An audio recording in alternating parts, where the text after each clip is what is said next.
en 1821, furent affirmés à jamais le droit des Grecs et la vérité de leur patrie.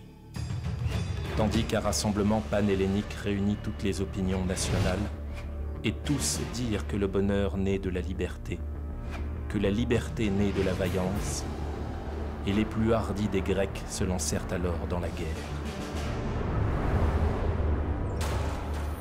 200 ans ont passé depuis que les Grecs ont pris la grande décision. Relever la tête face à l'Empire ottoman et revendiquer leur liberté. Ici, en Morée, sur ces terres sacrées, dans ces eaux saintes, l'histoire a changé de cours. Le Péloponnèse s'est trouvé au cœur de l'effervescence révolutionnaire.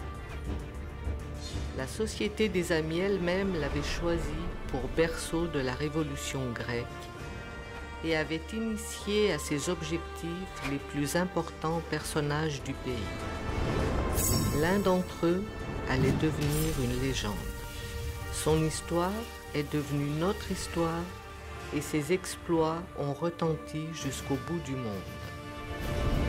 Car avant de les retracer par sa plume, il les a écrits à coups d'épée.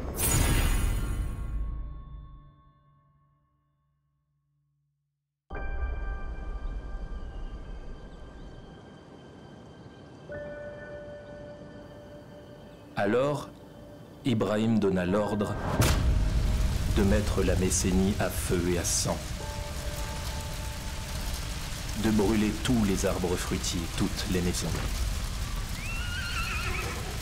Et je lui répondis que même s'il ne reste pas pierre sur pierre, les Grecs ne se soumettront pas. S'il ne reste qu'un seul Grec, nous combattrons toujours. Les trois puissances lui écrivent de signer un armistice. Mais il agit contre les lois de la guerre de façon inhumaine. Alors, le très valeureux Codrington décide, avec le russe et le français, valeureux aussi, de mettre le cap sur Navarin. L'armada d'Ibrahim les y attendait, pleine d'audace et d'arrogance. Le marin Mikhaïl dans sa barque, notre porte-parole, lui fit savoir que si le moindre coup de pistolet retentissait dans le golfe, le feu de 1000 éclairs s'abattrait sur lui. Avant que notre marin dans sa barque s'éloigne, on lui tira dans le dos et il mourut. Ce fut le début du grand carnage. Le feu et la poudre firent brûler la mer, l'épaisse fumée cachait les vaisseaux, et pendant des heures, la bataille fit rage.